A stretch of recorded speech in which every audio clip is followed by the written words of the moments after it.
Então, nós vamos iniciarmos. Primeiro, boa tarde, né?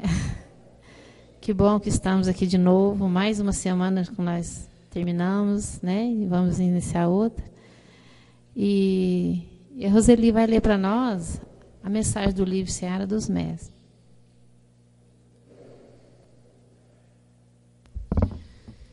Boa tarde. Palavra. Quando te detenhas na apreciação da mediunidade falante, pensa na maravilha do verbo, recordando que todos somos médiuns da palavra. A glote vocal pode ser comparada à harpa viva, em cujas cordas a alma exprime todos os cambiantes do pensamento. E sendo o pensamento onda criadora a integrar-se em outras ondas do pensamento com as quais se harmoniza, a fala, de modo invariável, reflete o grupo moral a que pertencemos. Veículo magnético, a palavra dessa maneira é sempre fator indutivo na origem de toda realização. Com ela, propagamos as boas obras, acendemos a esperança, fortalecemos a fé, sustentamos a paz, alimentamos o vício ou nutrimos a delinquência. E isso acontece porque, em verdade, nunca falamos sozinhos, mas sempre retratamos as influências da sombra ou da luz que nos circulam no ambiente mental. Toda vez que ensinamos ou conversamos, nossa boca assemelha-se a um alto-falante, em conexão com o emissor da memória, projetando na direção dos outros não apenas a resultante de nossas leituras ou de nossos conhecimentos, mas, igualmente, as ideias e sugestões que nos são desfachadas pelas criaturas encarnadas ou desencarnadas com as quais estejamos em sintonia. Não menosprezes, portanto, o dom de falar que nos facilita a comunicação com os outros seres. Guarda-o na luz do respeito e da justiça, da bondade e do entendimento, sem olvidar que a atitude é a alavanca invisível de ligação. Através de nossos conceitos orais, o pessimismo é porta aberta ao desânimo, o sarcasmo é corredor rasgado para a invasão do descrédito. A cólera é gatilho à violência. O azedume é clima da enfermidade e a irritação é fermento à loucura. Desse modo, ainda que trevas e espinheiros se alonguem junto de ti, governa a própria emoção e pronuncia a palavra que instrua ou console, ajude ou santifique. Mesmo que a provocação do mal te instigue a desordem, compelindo-te a condenar ou ferir, abençoa a vida onde estiveres. A palavra vibra no alicerce de todos os males e de todos os bens do mundo. Falando, o professor alça a mente dos aprendizes às culminâncias da educação. E falando, o malfeitor arroja os companheiros para o fojo do crime. Sócrates falou, e a visão filosófica foi alterada. Jesus falou, e o evangelho surgiu. O verbo é plasma da inteligência, fio da inspiração, óleo do trabalho e base da escritura. Todos somos medianeiros daqueles que admiramos e daqueles que ouvimos. Aprendamos, assim, a calar toda frase que malsine ou destrua, porque, conforme a lei do bem promulgada por Deus, toda palavra que obscureça ou enedoe a moeda falsa no tesouro do coração.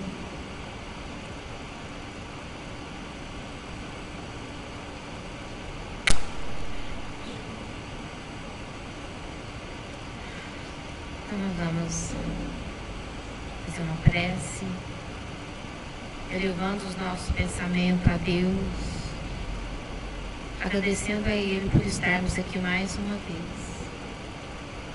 Agradecemos aos nossos irmãos coordenadores deste grupo por estar conosco mais uma tarde, mais um estudo, que vamos buscar nesse estudo entendimento para que possamos levar para as nossas reuniões. Agradecemos toda a equipe que está conosco. Pai nosso que estais no céu, santificado seja o vosso nome. Venha a nós o vosso reino, seja feita a vossa vontade, assim na terra como no céu. O pão nosso de cada dia nos dá hoje. Perdoe, Pai, as nossas dívidas, assim como nós perdoamos os nossos devedores. e não nos deixe cair em tentações, mas livre de todo mal, que assim seja. Que a paz de nosso Mestre permaneça em nossos corações, que assim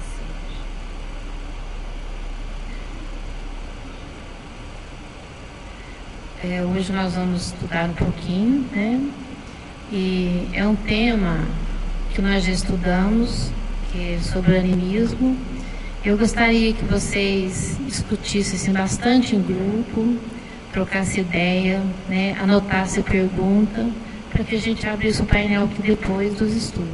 Tá? Então, nós vamos dividir em 2 grupos. Quem gostaria de explicar o grupo 1?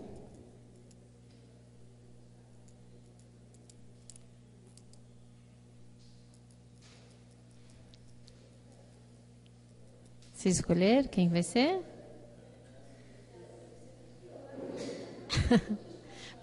Pode, não precisa vir um só.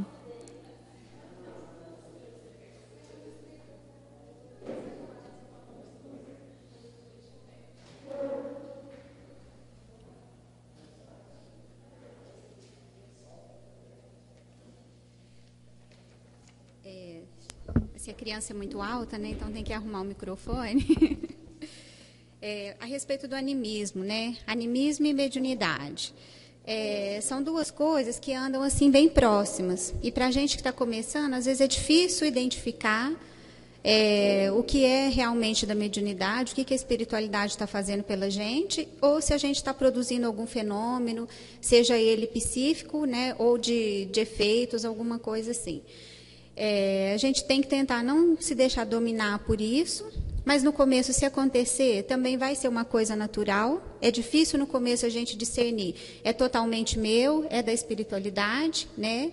E não podemos ser totalmente envolvidos por isso, mas com o decorrer do tempo, e a gente estudando e se preparando mais, a gente vai diferenciando uma coisa da outra, né?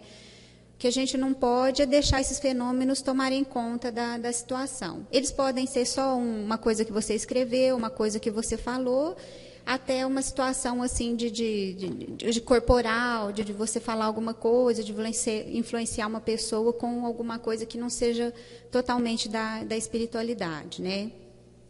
Aí depois disso a gente estava comentando outra coisa que é importante a respeito das semelhanças das criaturas, né? Tanto os vivos quanto os mortos, nós somos muito semelhantes. O que são os mortos? São os espíritos, né, que já deixaram o corpo carnal e vivem de um outro lado, às vezes um pouco mais distante que a gente. A gente espera, né, assim, acredita que eles estão sempre um pouquinho mais evoluídos que a gente, mas tem muita gente despreparada também. E como nós somos semelhantes a eles, nós devemos sempre escolher a quem nós vamos nos sintonizar, quem vai estar diretamente ligado com a gente, né? Como que a gente pode selecionar um pouquinho isso, com os nossos pensamentos, com as nossas atitudes, com o nosso estudo, né, com a nossa persistência num caminho que leve a gente para uma situação um pouco melhor, né? E então a gente fala que nessa parte, né, que é muito fácil a gente perceber que a gente compartilha com eles tudo isso, né, toda essa similaridade que temos com eles, né? E aqui fala uma coisa a respeito dos desdobramentos, né, que a gente estava vendo que a gente tem essa semelhança. Então, na maioria das vezes, quando a gente dorme, o corpo da gente se desdobra, né? Quer dizer que o corpo não, a alma da gente se desliga um pouquinho do corpo e a gente pode fazer algumas coisas que na maioria das vezes nós não lembramos, né? Então, com esse contato que a gente tem com as pessoas do outro plano, é nesse sentido que a gente tem que procurar se alinhar com pessoas que possam nos trazer coisas boas e não façam com que a gente se leve para um caminho assim de estar enganando uma pessoa, de estar, né, achando que você pode estar fazendo algumas coisas, não tendo domínio total da situação e você está percebendo que você está ludibriando alguém com aquela capacidade que você percebeu que você tem, né, de poder fazer alguma coisa. E se a gente trabalha muito na parte do animismo, aqui a gente entra em outra parte preocupante, que é obsessão e animismo. A obsessão já é uma situação complicada. Porque, normalmente, quando a gente se deixa dominar por um outro espírito, por vários motivos. Às vezes, pelo nosso problema de conduta, às vezes, por algum débito que a gente tem de vidas passadas e tudo mais, né? Então, aqui, quando a gente, assim, você está praticando o animismo e tem a questão da obsessão, o que, que acontece? Ele fala assim, ó, que o obsessor, de repente, é um obsessor de uma vida passada. E você acha que você está recebendo uma mensagem de um médium, que você está de um outro espírito, que você está trazendo alguma coisa para alguém, e às vezes o teu obsessor que te persegue, que está ali te cobrando alguma coisa que nessa vida a gente não sabe de que somos devedores, ele te faz voltar a vidas passadas, a situações, e ele põe aquilo na sua cabeça toda hora, e toda hora que você dá uma comunicação, que você fala alguma coisa, você pode estar falando de alguma coisa que um obsessor está fazendo apenas você lembrar. Mas como você estava num outro corpo, numa outra época, num outro país, numa outra cidade, você não sabe diferenciar que aquilo é uma coisa que você já viveu, que ele é um jeito dele te torturar com a dívida que você tem para com ele, né? Então tem essa questão da obsessão e do animismo. Aí você deixa o obsessor te dominar e às vezes você vai estar falando, não, estou psicografando, estou passando mensagem de algum espírito, e na verdade são algumas reminiscências do passado que têm vindo, né? E você está ali naquilo, batalhando em cima daquilo, e nem sempre a gente consegue perceber e deixa que o obsessor subjugue a gente. Ele toma conta da nossa consciência, toma conta das nossas faculdades, né? Então a gente prestar bastante atenção. Não deixa também de ser uma provação regeneradora. Por quê?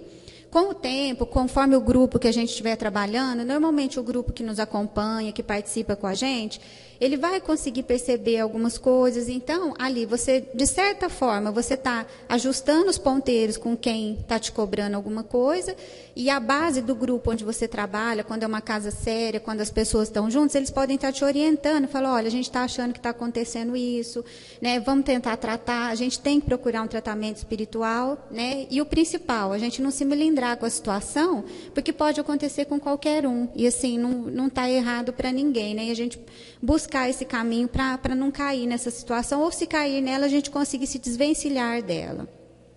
Aí a gente tem a desobsessão, né, e o animismo, né? E então o que acontece, né? Nós somos sempre socorridos pela espiritualidade, sejam nossos amigos, seja o nosso grupo, vão sempre estar querendo o bem de todos nós.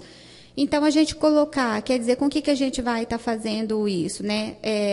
O apoio das pessoas, o ajuste com as pessoas, a convivência fraterna com as pessoas, o melhoramento da gente mesmo em cada dia, vai fazer com que cada vez a gente consiga se desprender dessa situação de desobsessão, né? Aí fala aqui, né, uma coisa legal. Eles tratam escola, né, digamos assim, a nossa casa espírita, o caminho que a gente escolheu para seguir. Seja ele o recinto consagrado à instrução primária ou a instituto corretivo, funciona sempre como recurso renovador da mente, equilibrando-lhe as oscilações para níveis superiores. Então, a gente estando nesse caminho, seja para a gente se regenerar, para a gente se corrigir, ou para a instrução primária mesmo, a gente sempre vai ter a espiritualidade nos ajudando para a gente conseguir sair dessa situação, né? Alguém mais quer falar alguma coisa a respeito disso? Acho que do grupo 1, então, acho que foi isso que nós vimos.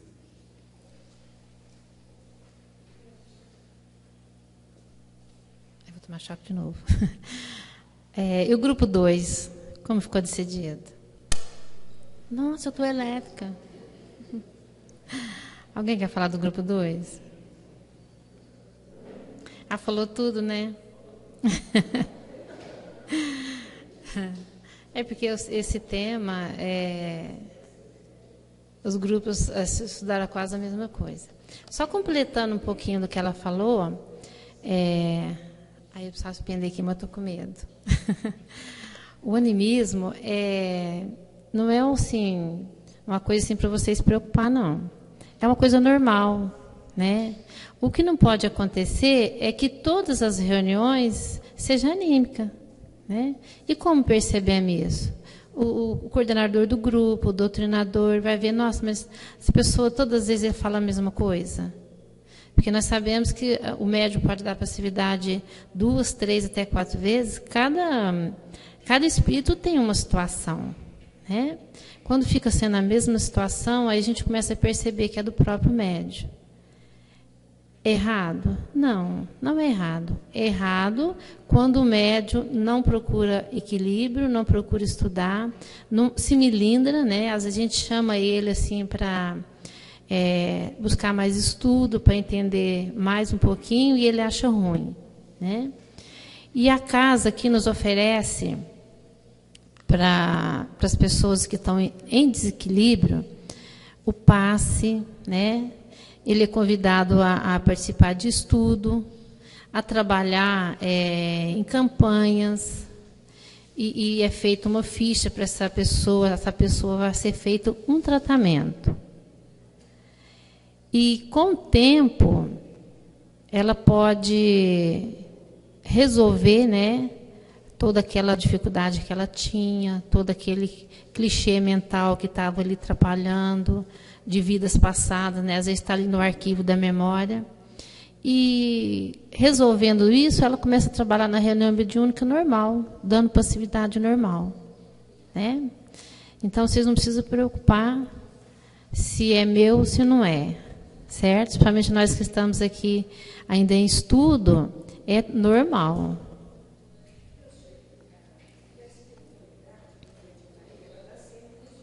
Isso.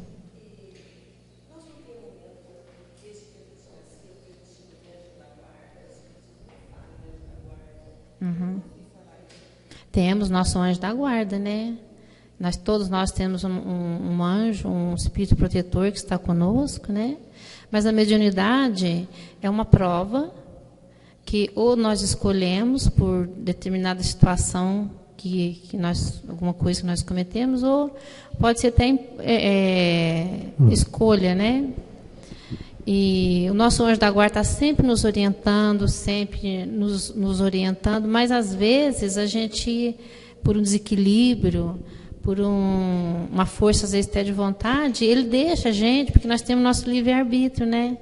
A gente faz aquilo ou não. Às vezes aquilo, não, vou deixar agora, não, depois eu faço.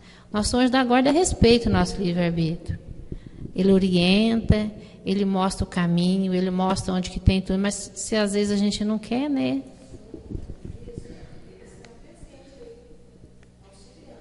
Lógico, ele está sempre conosco. Porque Fala no microfone. Oi?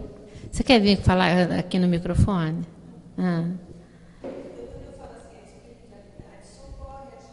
Lógico, nós estamos sempre socorrendo. Uhum.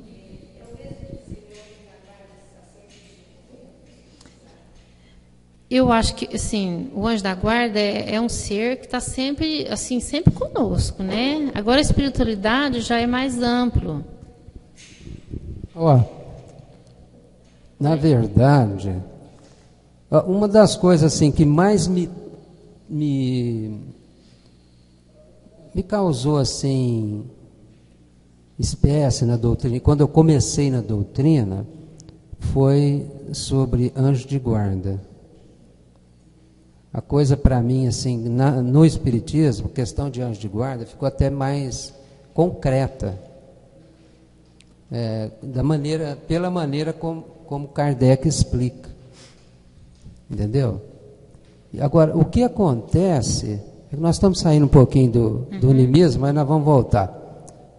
O que acontece é que às vezes a pessoa, o tutelado, ele se distancia do anjo de guarda. E nós teríamos que ter assim, uma sintonia com eles. Ele sempre orienta a gente, fala, olha, permaneça no silêncio, na oração, que é mais fácil para a gente ajudar vocês. A recomendação deles é essa. Porque o que acontece? A gente apavora, descabela, isso atrapalha eles, né? Porque, na verdade, a relação entre anjo de guarda e o tutelado é mediúnica, através da intuição. Mas vamos voltar para o animismo. Uhum. Eu queria falar ficou claro? negócio. Ficou claro? Ficou meio assim, né? Então, voltando ao que o Antônio está falando, eu acho que o anjo da guarda não é um ser que fica permanente, ele está ali nos protegendo, né? Por exemplo, nós sabemos o caminho que nós devemos seguir, buscar o estudo, buscar a reforma íntima, buscar o equilíbrio. Quando a gente realmente faz essa transformação interior, eu acredito que a gente não tem só um anjo da guarda, não. A gente tem uma equipe espiritual querendo trabalhar conosco, né? Mesmo. É uma equipe. É uma equipe querendo trabalhar conosco e nos protegendo, nos ajudando para que a gente vá em frente, né? Em relação à mediunidade. Às vezes as pessoas acham muito difícil ser médium, porque no início, às vezes, é assim um pouco difícil, sofredor, mas com o passar do tempo as pessoas vão melhorando. Eu percebo que as pessoas se sentem bem quando dá passividade, porque isso mantém equilíbrio. Em tudo que a gente tem equilíbrio, é por bem da gente, né? E foi perguntado ali se eu deixar a mediunidade, se eu vou ter consequência com isso. Tudo aquilo que a gente tem compromisso e não assumimos, não fizermos bem feito, independente de ser médio ou não, a gente tem consequência. Por exemplo, eu tenho um filho, eu não encaminho ele. Futuramente, às vezes, eu posso ter consequência. Eu tenho uma vida no meu trabalho, eu não consigo conviver com ninguém. Eu tenho consequência com aquilo. A mediunidade é a mesma coisa, né? Porque a mediunidade não é uma punição, não é um castigo, e sim uma oportunidade de trabalho. Talvez, se não fosse por ser médio, às vezes eu não ia assumir, né, esse compromisso de reforma íntima, de estudo, de buscar o equilíbrio, certo? E, às vezes, não entendendo o que está acontecendo comigo, que eu busco o estudo. E buscando o estudo, a gente busca equilíbrio, busca aprendizado, e com isso a gente vai melhorando o nosso espírito, né? Alguém quer fazer alguma pergunta? Eu gostaria de fazer uma colocação. Achei que era pergunta. Você me permite? Essa questão do animismo é muito delicada. Nós não podemos chegar na pessoa, porque às vezes o que pode acontecer? A pessoa fala assim, eu não estou vendo espírito naquele médium. Mas não é obrigado a ver. Né? Às vezes o médium vidente pode sair com essa. Chega lá para o dirigente, eu não estou vendo espírito no fulano. Quer dizer, está insinuando que, né, que a pessoa está o quê ali? Ou é animismo ou está fraudando. Né? Mas a pessoa não é obrigada a ver, gente. Ela não é, o médium vidente, ele não vê tudo o que acontece. Essa questão da vidência é controlada. Tem que ter uma relação fluídica, uma sintonia entre o espírito e o vidente, né? Agora, o animismo, a gente também não pode falar assim, né, o dirigente, lá, o doutrinador, ele achar que é animismo e querer corrigir o cara ali, que isso aí pode até bloquear ele. Né? Ou bloquear assim no âmbito da mediunidade, ou a pessoa se constranger, se melindrar. Então, é muito delicado, a gente tem que ter muito cuidado. E nós descobrimos aqui, na nossa experiência aqui na casa, o que eu chamo de animismo terapêutico. Terapêutico, o que é? A pessoa, às vezes o médium dá comunicação ele mesmo, né? E como no meu caso, eu conheço assim todo mundo, né? A gente conversa muito, tal. Às vezes eu percebo, eu falo, é ela. Mas aí o que eu faço? Eu vou conduzindo normal. Eu estou vendo que é ela. E geralmente o médium sabe também. A hora que termina, a gente pergunta, o que você achou? Aí às vezes ela fala, era eu. Mas aí o que acontece nesse tipo de animismo? É um tratamento que a pessoa está recebendo. É uma oportunidade maravilhosa. Por isso que eu chamo de animismo terapêutico. Eu acho isso aí maravilhoso, lindo, né? Essa questão da pessoa, porque isso sai lá do inconsciente da pessoa. É um tratamento, é uma libertação. Então, nós não vamos crucificar o médium. Eu vou sair dali, né? Nossa Senhora, a pessoa que é animismo, você deu animismo.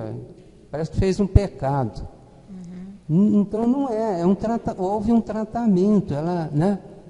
A espiritualidade trabalhou ela ali para ela se libertar de uma libertação do inconsciente, né? Uma ocasião, tinha um médium aqui, até ele saiu. Ele repetia muitas comunicações, às vezes ele dava 2, 3, assim, mais ou menos igual, né? E eu ficava encabulado com aquilo ali, né? Ficava encabulado. Aí um dia eu tive a intuição, limpeza de inconsciente, limpeza do inconsciente. Né? Então, aquilo que você está achando, a gente acha que está vendo que é animismo, e está repetitivo, mas está limpando o inconsciente da pessoa. Olha que beleza, né? Então não é coisa para crucificar ninguém, não é coisa para crucificar ninguém, é coisa para entender, compreender. Agora, o que não pode acontecer é fraude. Fraude é diferente, a pessoa forja que está tendo uma manifestação, aí é diferente. Agora, sai lá de dentro dela, né? De forma natural, aquilo é uma benção.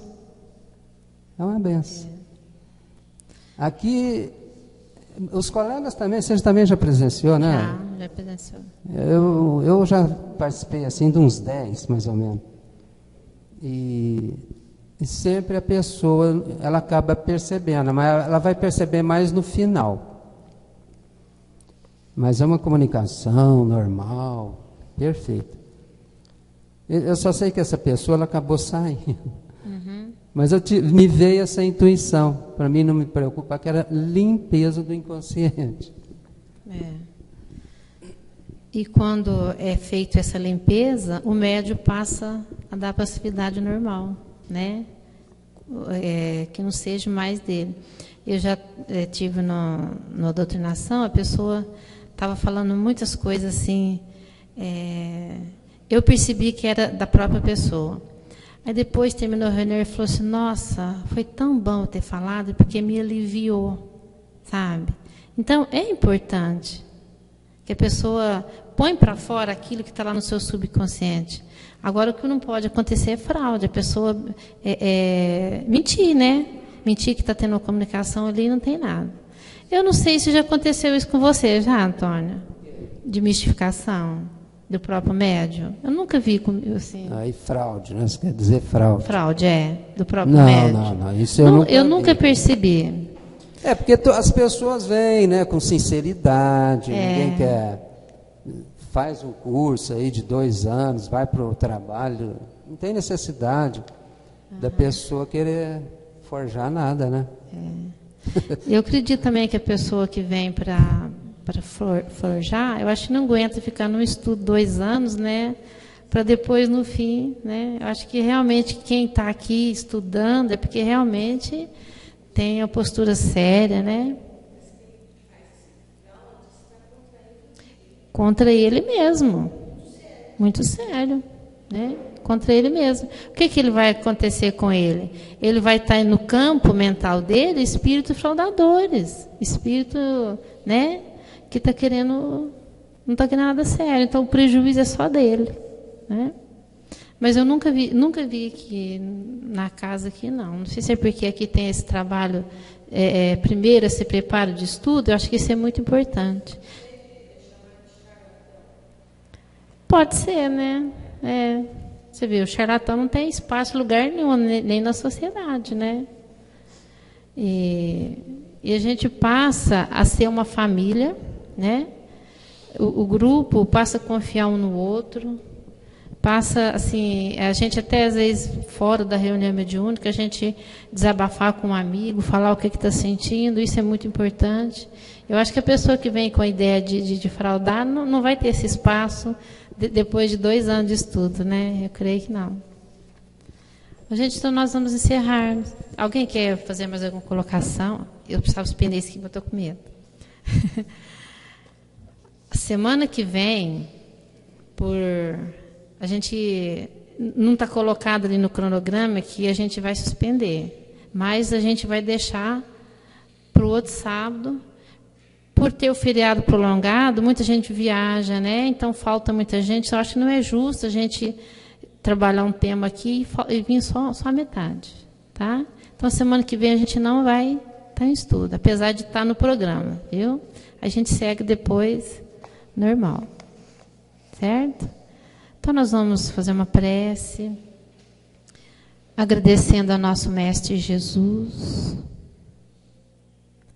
Vamos mentalizar a nossa casa, nosso ambiente, os nossos familiares, transmitindo a eles muita paz, toda essa vibração, essas energias que estamos recebendo. Vamos transmiti-lo para que, ao chegarmos em nosso lar, continuemos com essa mesma harmonia, com essa mesma paz, confiando em Deus, em Jesus, nos mentores. Vamos procurar buscar o equilíbrio, o estudo, a reforma íntima.